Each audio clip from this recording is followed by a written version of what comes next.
Welcome back, you guys, to the Everyday Hero Show, where I bring to you someone in your life or someone in my life that brings us good things, that makes us feel good, but does not get the credit that they deserve. This week we have an assistant nurse manager, Nadine. Welcome to the show. Thank you for joining us. Thank you very much. Happy to be here.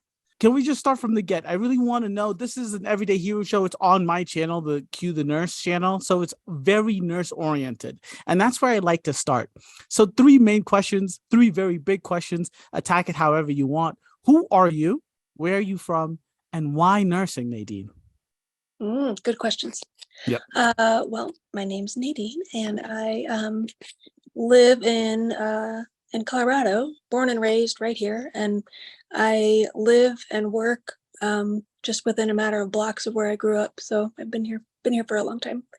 Raised. Have you ever left, or have you been here the entire time? I have always lived in Colorado. A couple different places, but generally mostly um, Colorado. right here. Yep. Okay, well, good for you. And then why nursing? Oh, nursing goes way back. I don't remember ever wanting to do anything other than nursing from Oh, as wow. long as I can remember, from very, very small. I just felt like that's what I was meant to do. Growing up, we didn't have any nurses in the family, so I didn't get you know didn't get to see a family of nurses. But growing up, I was born very prematurely, and so I was Oh, in a no. hospital setting a lot as a kiddo.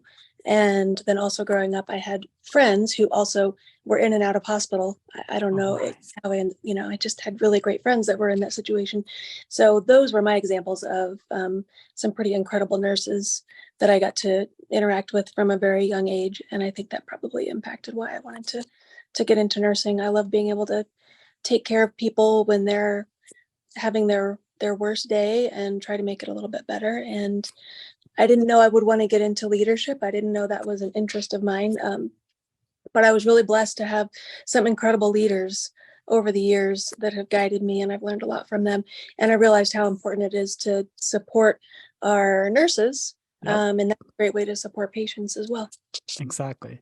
Wonderful. We are going to, of course, talk a lot more about the nursing, but I want to just dig a little bit in your past. Please, if I'm crossing any lines, you let me know. But you were born prematurely and you were in and out of the hospital.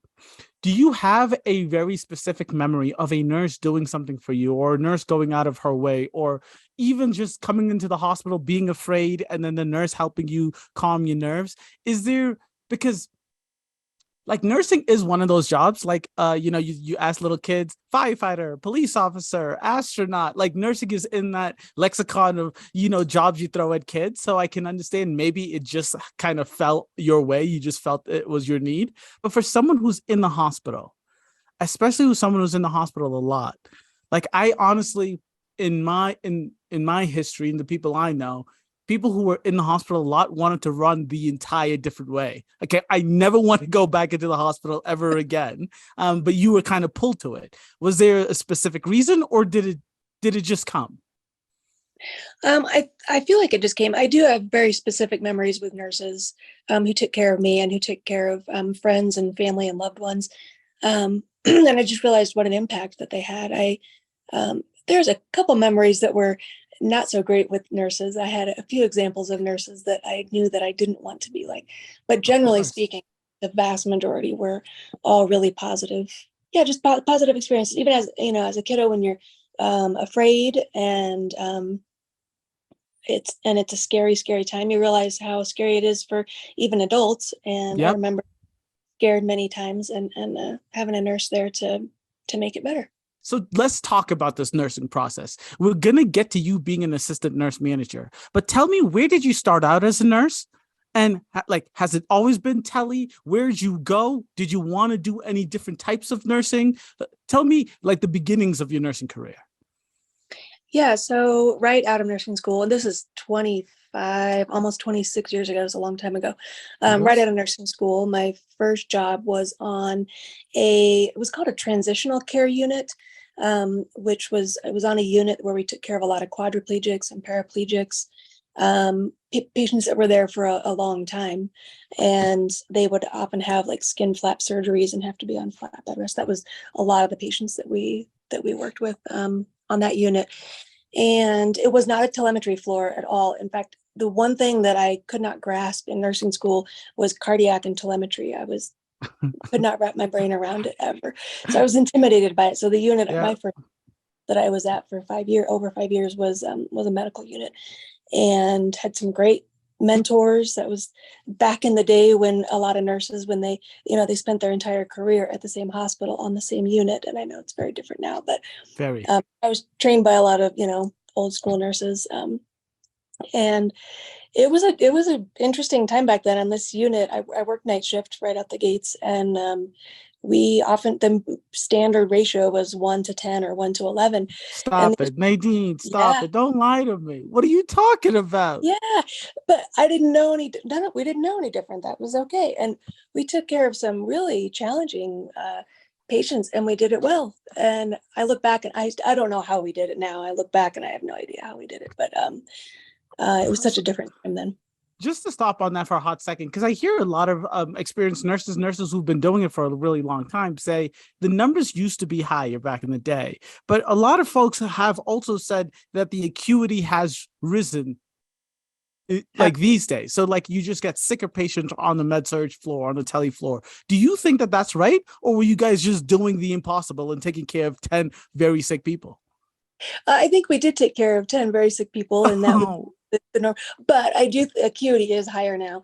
I mean, think about it, even life expectancy is higher now than it was oh then. yes. And so we're caring for, a more elderly population sometimes With more that have comorbidities. really complex Yep. history. So Yep. patients are sicker.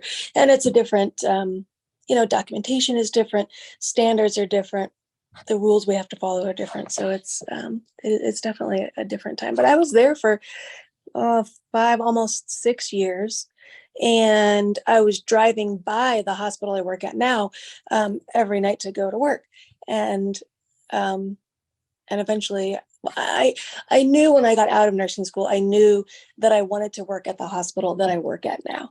Well, good I for watched them. you. Yeah, I watched them build that hospital. I knew that's where I wanted to be. But that's not where I got my first job offer. So that's not where I started out. But I knew I would end up there eventually. So finally, after 5, almost 6 years, um, I actually got an agency job. So I still worked at my first hospital, and then on the side, I picked up extra shifts at the hospital I'm at now, and worked on every adult or acute care unit on the hospital I'm at now.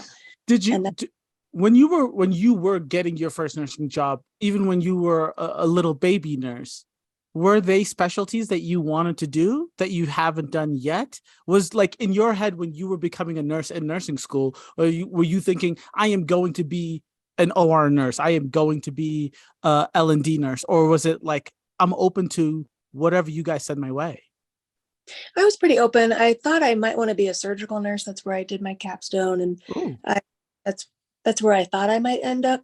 And the floor that I worked on initially, I mean, we had a lot of surgical patients, so that was yeah. kind of at the end of my time at that first hospital.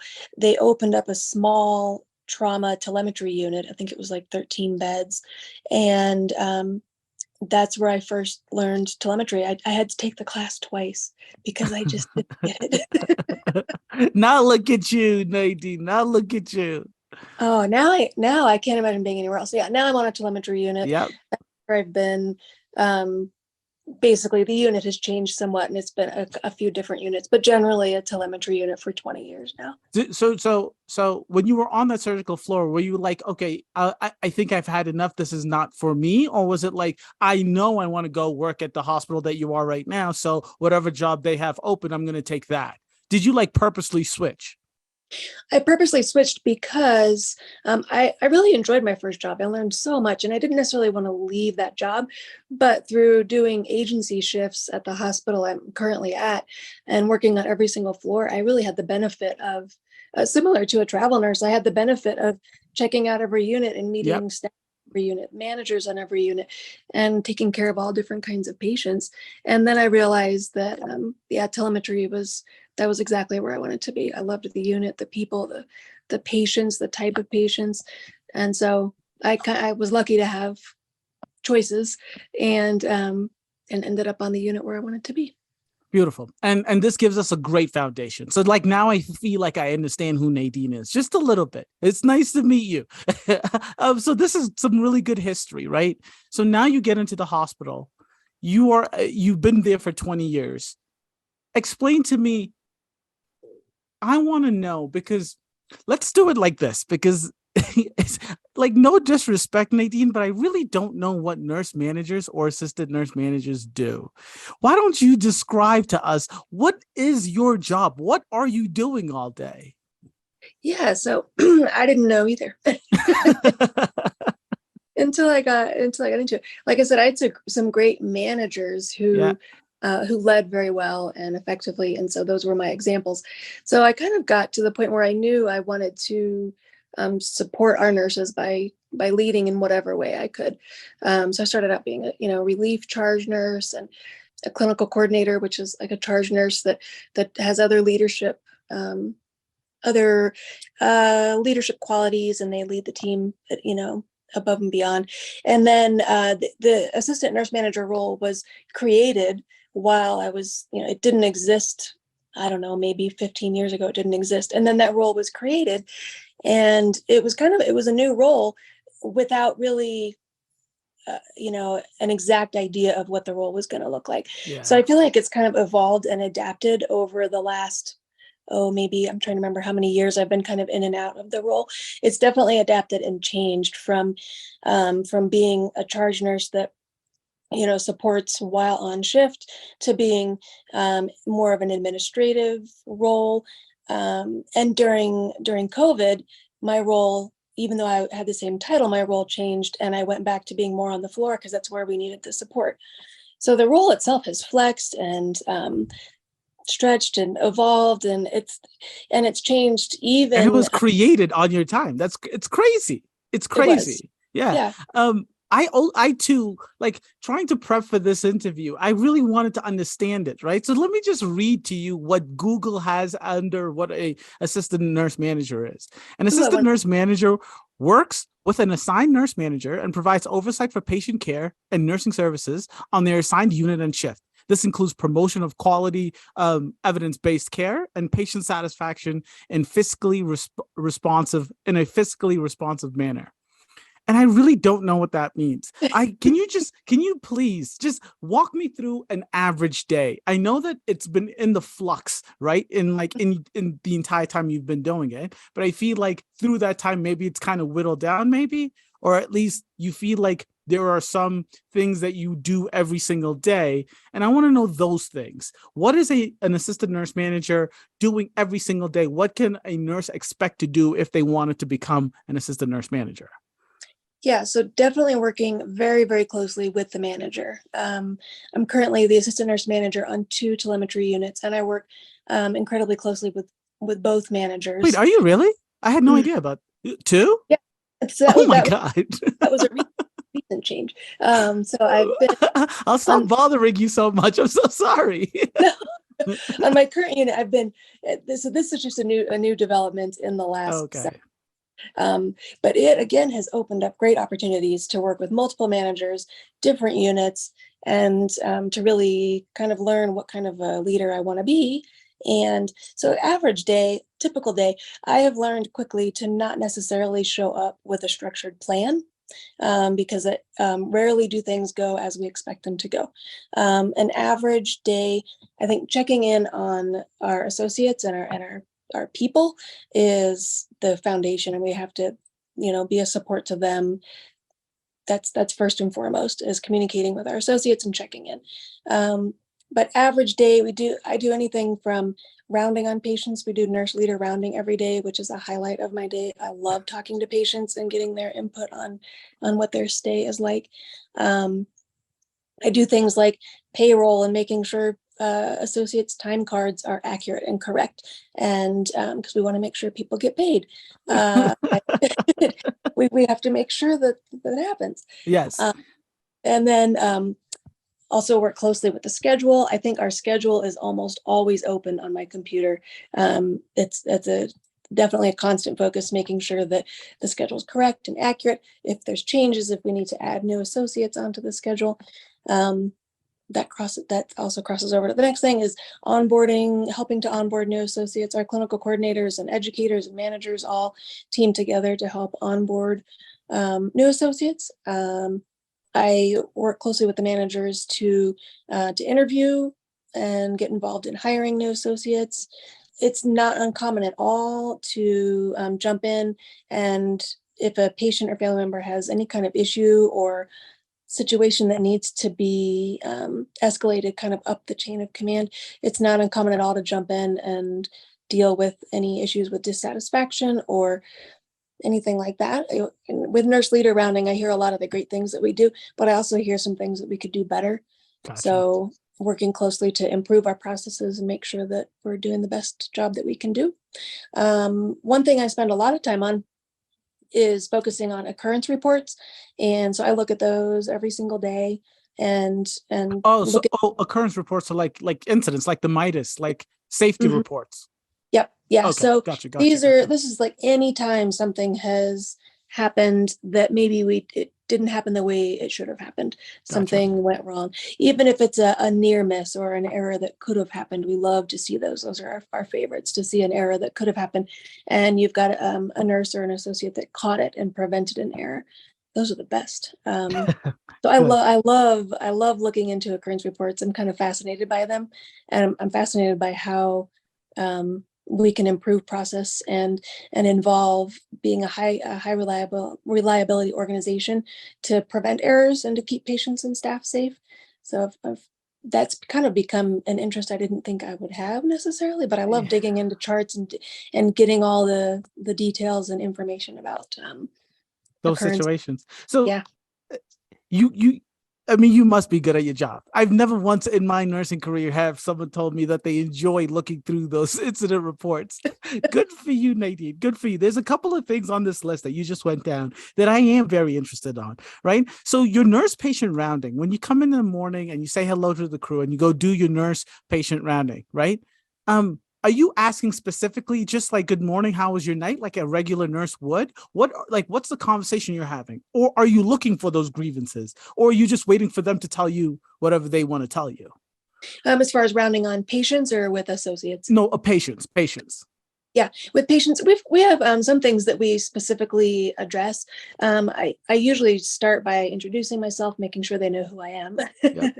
It's easy to just assume a patient knows who you are. Happens all the time. Yep. Make sure they know who I am, and then I just generally ask them, how are they doing, and how's their stay been? Is there anything in looking at their stay? Is there anything that we could be doing better as a unit or individually?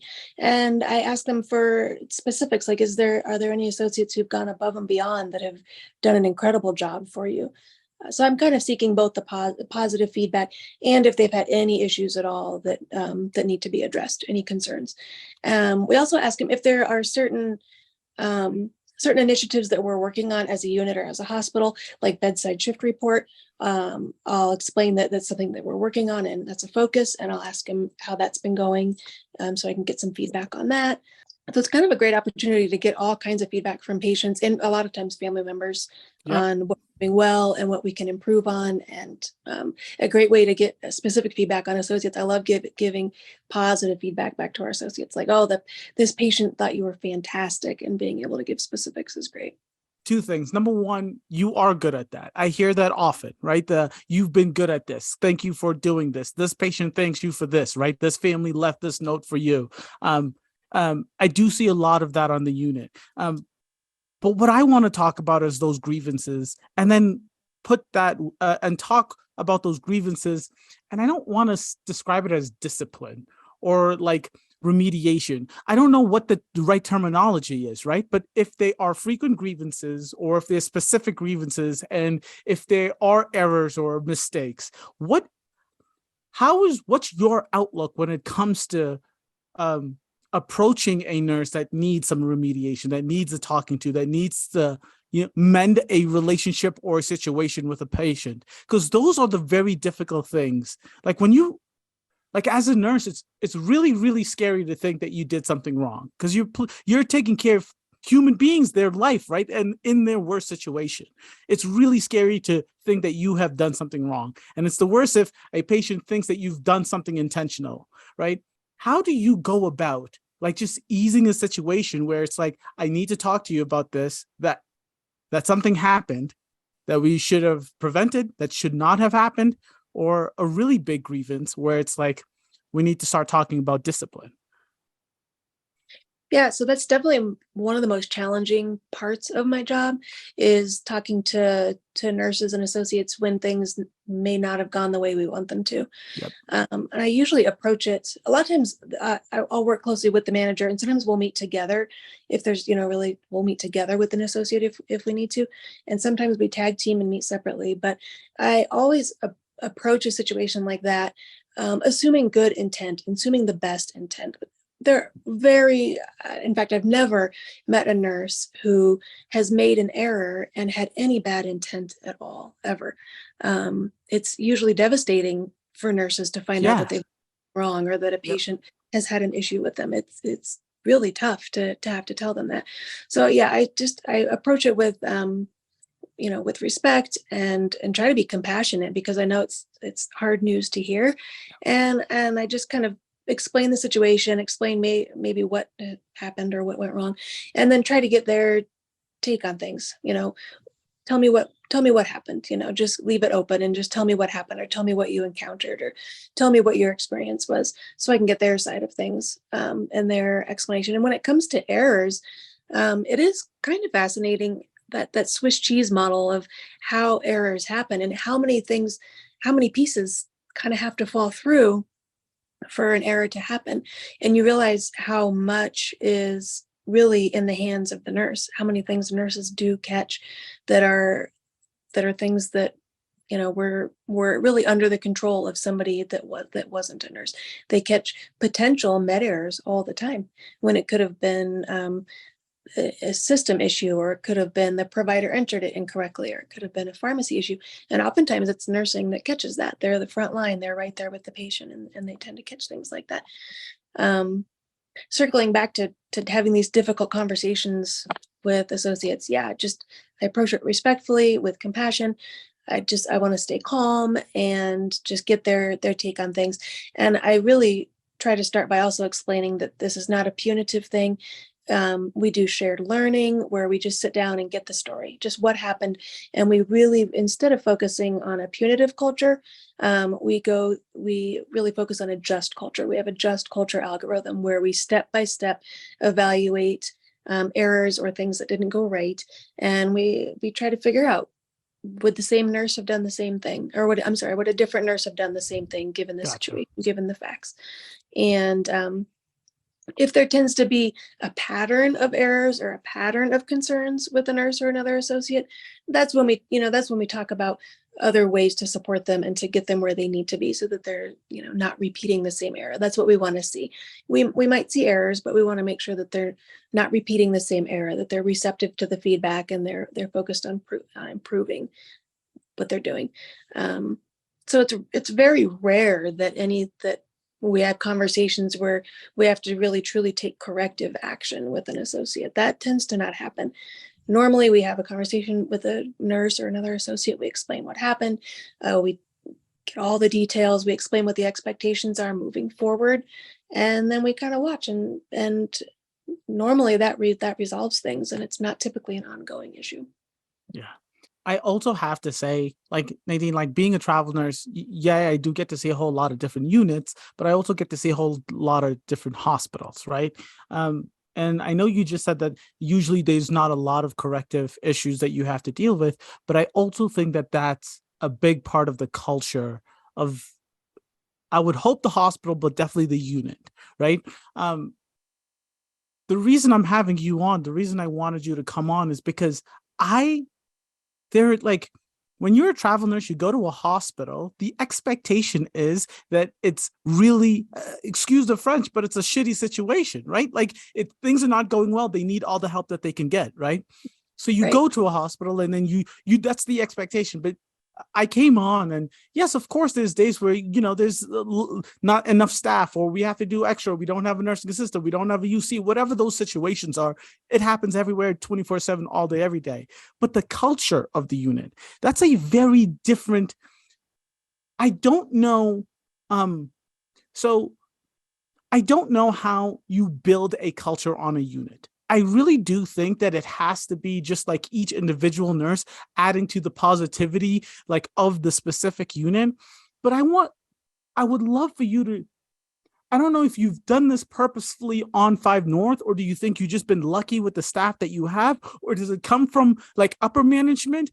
How you the unit that you are an assistant manager on has been one of the better units I've worked at in a very, very long time. I really enjoy my time there. And I think the staff is fantastic. I would love for you to tell me, what is it that you are doing to help cultivate that? Is it all in the hiring? Is it all in the people? Or is it something that you're doing every single day when you go to work? I think it's the every single day. And I think we have some nurses who've worked on that unit for a long time. But a lot of the staff, it's a young culture of nurses that are coming to us. And so I think we set that example as leaders. Our manager, particularly on our unit, sets that example that this is, this is what we expect. We expect everyone to support each other, and we show that example ourselves. We want to lead by example and show how we can support everybody. And we don't all have to like each other, but the expectation is that there's respect. There's Yep. always respect. And I think that's really hugely important. I do see it hospital wide. I know that it's an incredible place to be. I'm fortunate to be there. I know I'm fortunate to be there because I've met people like you and other travelers and other staff who've come in and out, and they all say the same thing. So I think it is unique, but I think it's also, we've just set the bar and we've kept it there year after year after year. We've just kept it there. And so when we do hire on new associates, they just see that's how we do things. That's the culture, that's the expectation.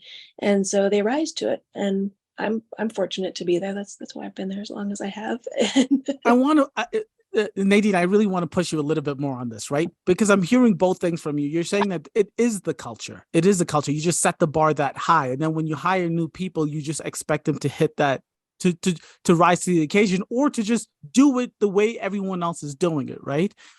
Is I want to know, like, is this like from the mission statement of the hospital, right? Or do you honestly think it's like the actual nurse manager that was like, when you first started, that this is how we're going to do things, and it was like, I don't know, because it's you just previously said that there's not a lot of corrective action taken on the associates, but now you're saying that it's a high standard, it's a high bar. I'm trying to put those things together. I'm trying to understand, how can we put that culture in a different hospital? If you were to have to try to make a different unit in a different hospital similar to the unit that you manage, what would you take from your unit? That's a great question. Yeah, that's a really good question. I think it is the entire hospital. Okay. Having come from one other hospital into this one, and having worked on every single unit, inpatient unit within the hospital, I felt a vast difference. I loved my first job, and the culture there wasn't bad, but I felt a vast, really huge difference when I came Yes. to this hospital. And I knew it was different, and I knew it was something to really be appreciated. So I think it is hospital wide, and I know, and I've worked with nurses who've worked in other hospitals within our system, and I think it's system wide too. I think it's even bigger than the hospital, but in particular, I think our hospital specifically has a reputation for keeping that bar high in the culture there. Having said that, I think it is an everyday thing. Yep. We start our day as a hospital in our safety huddle in the morning, and that's all of leadership. That's the highest leadership of the hospital. It's managers, assistant nurse managers, charge nurses, and this is every unit of the hospital. Every department of the hospital is represented there for a 30-minute meeting. and we talk about all kinds of things, safety related, staffing related. We talk about occurrences, and we talk about the best way that we can support each unit. That includes supporting all of our people. And so that's how we start the day that way as a hospital. And I know that our leadership, the top of the top leadership, supports. I've felt supported as an individual, as a person, as a nurse, as a human. I felt supported and loved. So I know it comes from all the way at the top. It's a hospital thing, and That's that's beautiful. what we all need to pass down is, to lead with that same the same love. You lead with your heart, and you care about your people. Yeah, I do like that. I really do like that. And it is a difficult, question to answer because it's hard. It's hard. A culture isn't like an act that you do once a day. A culture Right. is the feeling that you have, right? And it's hard to like pick a single thing that causes that. But Yeah. I think what you said is the best, right? Because one of the reasons I feel so like appreciated and acknowledged and I enjoy the culture is because of the day to day. I have, in all of my years of being a nurse, I have not been asked if I needed help by the other nurses, charge nurses, managers, more than being uh, uh, at the unit at the hospital. Like everyone, all the time, all day. Do you need help? Are you okay? Do you need help? Are you okay? Do you need help? Are you okay? And like it just feels good that someone is looking over their shoulder and saying, "Hey, he looks like he's sprinting from room to room. Let me give him an extra hand." It's really nice. It's a great feeling, right? And it's not, "Hey, I'm going to give you an extra patient. You're getting an admission." It's, "How are you doing? We have a patient coming. Do you think you can handle it? Is there something I can do to make this happen?" Right? It's like it just makes everything just so much better, and it's literally like a couple of words here and there and you already feel like it's a good place. It's fantastic. Yeah. But on the flip side of that issue, when it does come to hiring, are there specific things that you are looking in the hires? It doesn't matter if it's a CNA, a UC, a nurse, whatever, right? A one-to-one sitter. Is there anything specific that you look for, character-wise, just anything when you are hiring people on? Yeah, that's a great question as well. We do, when we interview staff, all of them, like you said, from nurse to telemetry tech, all of them.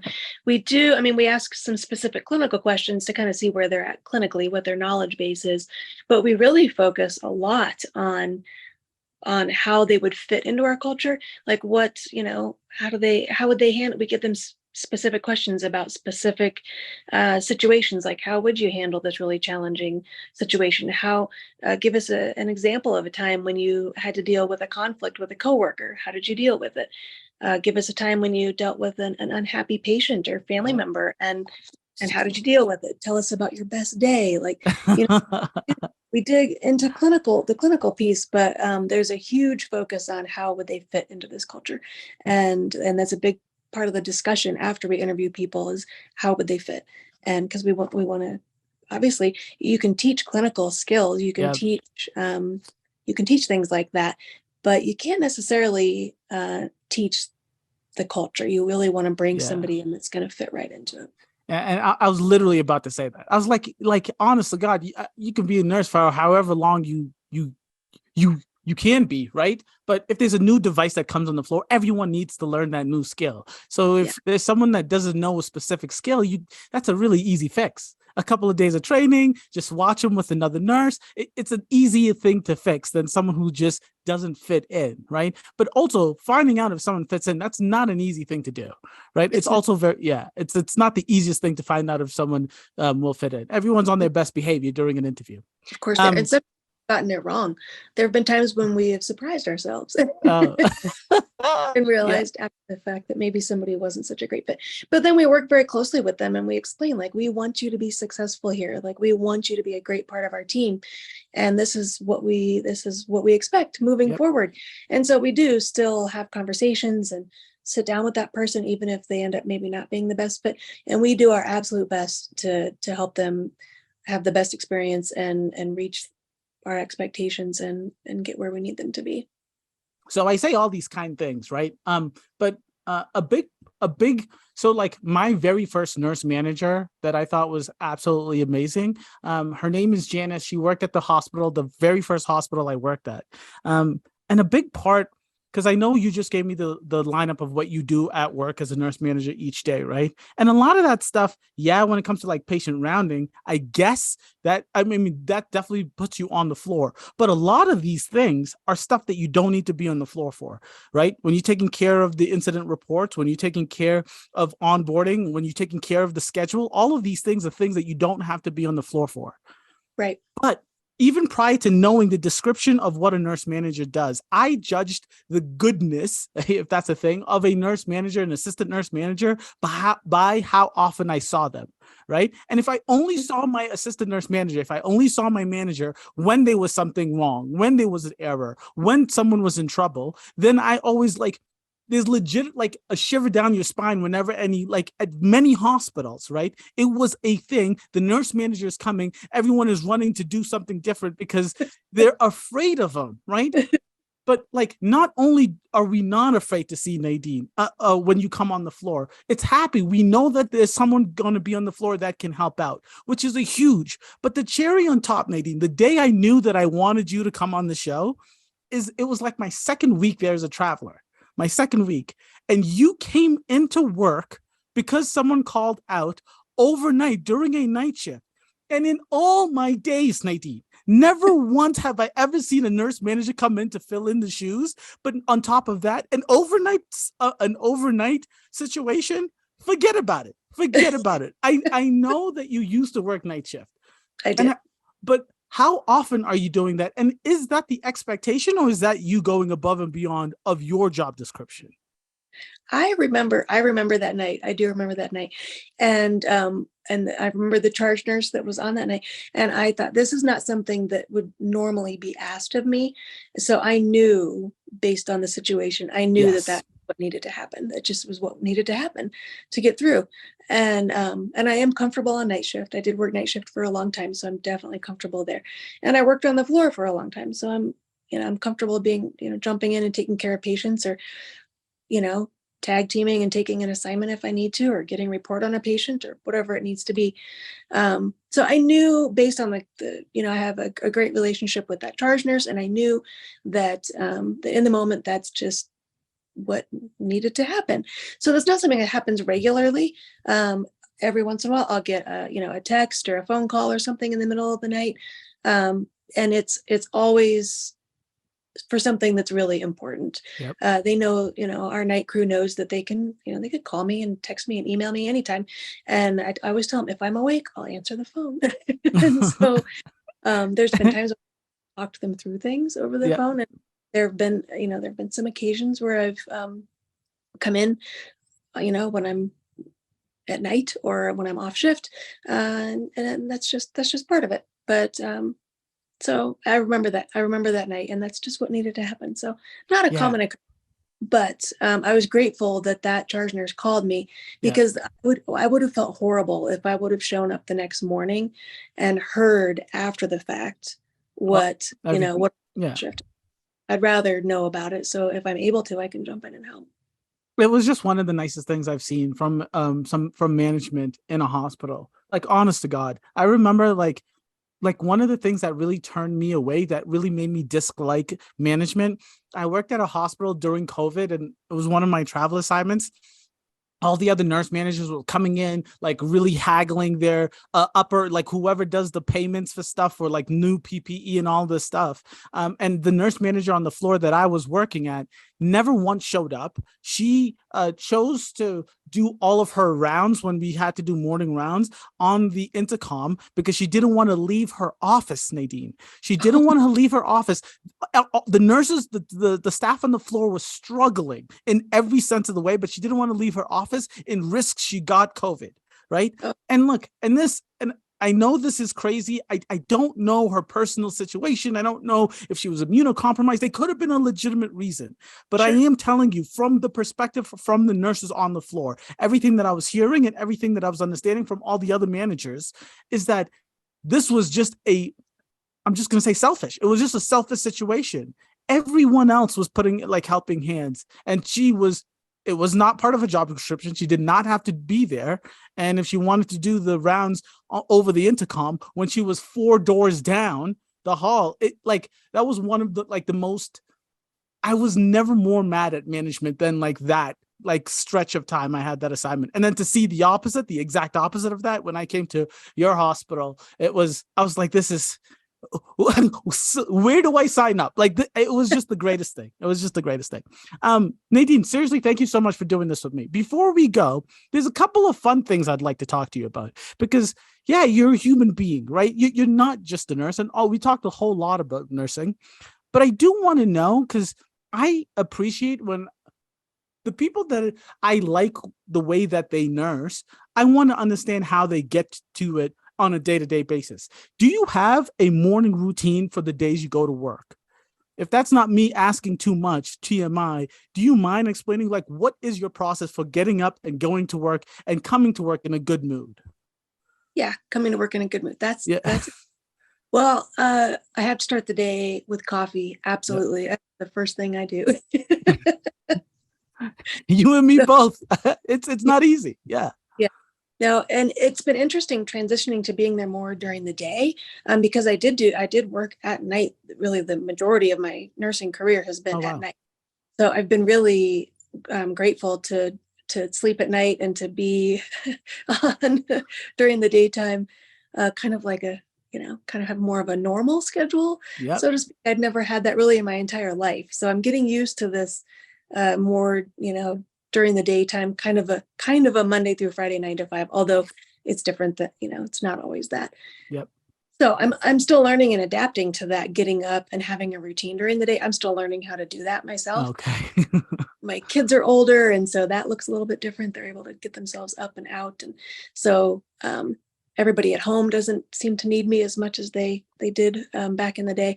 So yeah, I get up, coffee, and I just take some time to kind of get myself grounded and think about what's the most important thing I need to start the day with. What do I Yep. need to start the day with? And that helps get me in the right mind. And I also like to think and ask myself, like, why am I doing this? Yes. What's my why? If I ask myself that every day, there's no question I'm where I'm supposed to be, and I enjoy every day, even when it's crazy, even when it's hard, even when it's sad. I still remind myself every day that that's where I'm meant to be. So that helps. And that's such a good answer. Ladies and gentlemen, like for all of those, like just understanding, it doesn't even matter what you do for work. Like if you ask yourself that why, it really puts a lot of your day in perspective, right? Everyone wakes up sometimes and they're like, do I really need this job? Should I go in? Like, I don't want to go in. I feel crappy. I don't want to go in. I know it's going to be a crazy day. But like, if you just ask yourself that why, do you mind me asking? Are you comfortable sharing your why, or is it Yeah. like a different? Go ahead. Sometimes it changes. And Okay. sometimes my why is selfish. Sometimes I go to work because I need that perspective, and I need to be more grateful and to open my eyes a little bit. So sometimes my why is for me, so I can go and take care of patients and realize that life is great. I'm not the one in the bed. Yes. So sometimes that's it. A lot of times that's it. I get a lot from being there. I get a lot of satisfaction and great things from being there. Um, when that's not my why, my why is usually just to make it a better day for someone, whether that's a patient in a bed or one of our associates. I tell myself that I do have an impact on people, and when I show up, sometimes that's the hardest thing to do, is show up. Yes. And sometimes that's all you can do is show up, but it makes a big difference to a lot of people, everybody there. So that's usually my why, is I like the satisfaction of taking care of people and trying to make their worst day a little bit better. A little bit better. That's all Yeah. you can ask. That's all you can ask. I love that. Um, uh, I think that's a great note for me to remind the folks at home. So the 2022 Gallup poll has rated nurses again for the 20th year in a row as the most trusted profession. And you just heard Nadine's why. Her why is to make your day a little bit better, or sometimes my day, like, because if I'm, one of the nurses, one of the associates, right? And I think that's the reason, Nadine. But like, I know this is a crazy question. I know we just talked a whole lot about a lot of things, but do you have an understanding? Do you like I am so proud of that fact. 20 years running of being the most trusted profession in the country. And I am one of those, I am in that profession. When you look at it big picture, could you what would your rationale be for nurses being the most trusted profession for so many years running? Yeah. Oh, rationale for that. I would say, I mean, you really think about what nurses do, and they're in such a position of taking care of the most vulnerable. So they have to be trusted. I mean, everyone in our care is at their most vulnerable. Um, and not only are we taking care of people, and we have lives in our hands. So it's life and death stuff. And so we have to be trusted. So it's an honor to hear that, we are the most trusted. But it's not shocking when you really, really think about what we do for people every single day, every single night. And loved ones trust us with their family members. I mean, Yep. they trust us. And I think about that. Like, I think about times when I've had my own loved ones in the hospital and I couldn't be there myself. I had to put their life and their care in the hands of a nurse. And that's the highest level of trust right there. So it's not shocking to me, but yeah, it's an honor. I think. I love that you said that, Nadine, because you're right. Because I'm looking at it as like as a gift, as like a thank you, as a compliment. But it really isn't. It's more of a responsibility. I mean, someone has to do the caring, right? We call that someone a nurse. And if you choose to become a nurse, it is your responsibility, right? This is what the society needs. This is the profession you chose to get into. So not only is it I don't want to say it's expected, but it should be, right? It should be. If you're the person that takes care of someone at the end of their life or at their worst day, at their scariest moment, people must trust you. Like people must trust you. I mean, I really do want to end it there, Nadine. But on the flip side of that trust, on just last little fun topic here, what do you have any thoughts at all on that crazy Florida scandal of all those fake nurses? Do you even know what I'm talking about? You know what? Phil, tell me the story, because I don't. Okay. I So there's a couple, I think there was, I don't know the details, so please excuse all of this, but I just want like the big picture here. Mhm. There was just a couple of schools that were kind of just selling diplomas, nursing diplomas to students. It was like $15,000 and you could get a nursing diploma so you can pass nursing school. Gotcha. And 7,600 plus nurses kind of just paid their way into the profession, which is insane, right? A lot of them didn't take the NCLEX, because the first thing I thought when I heard that was these people have to be geniuses because that NCLEX text was very difficult, Yeah. but a lot of them didn't. A very small minority did. They multiple times they ended up passing during those special courses. Good for them. But it is just really scary to think that someone, and we just talked about the responsibility of someone's life in your hand. It's really Right. scary to think that someone thought it would be a good idea to pay their way into a profession, right? Listen, ladies and gentlemen, this I just needed to hear myself say that because it's scary to think. It's really, really scary to think. That's Nadine, frightening. I cannot imagine. I can't imagine being one of those people that paid your way into getting a license, and then right? you could do what nurses do. It's scary. It's really, really scary. Like It is. like if you think like I don't know, like if someone said you just pay $20,000 and you could become a doctor, I would run the other way because you don't understand what a doctor does, and Right. like the orders that they put in literally determine the life of someone in a bed. You can't Exactly. just you need to you need to do the homework. You can't just skip the line if you have a couple of bucks in your back pocket. Uh, Nadine, thank you so much for doing this. Is there anything that you wanted to mention that you would like to say that I haven't touched upon at all? I just wanted to thank you, Q, for having this conversation. I have thoroughly enjoyed connecting with you and having the opportunity to meet with you and chat. And it filled my cup today, that's for sure. Hey, I'll take it. I'll Yeah. take it. Thank you so Uh, much. Of course. Lastly, you watching the Super Bowl tomorrow? Yes, You I have a am. dog in the fight? Do you have any? I'm going to enjoy the commercials a lot. Yes, yes, at the halftime show. Go Rihanna. Rihanna's in the halftime show. Yeah, All right. Nadine, thank you so much. I'll see you at work when I see you. Have a good night. sounds great. Thank you.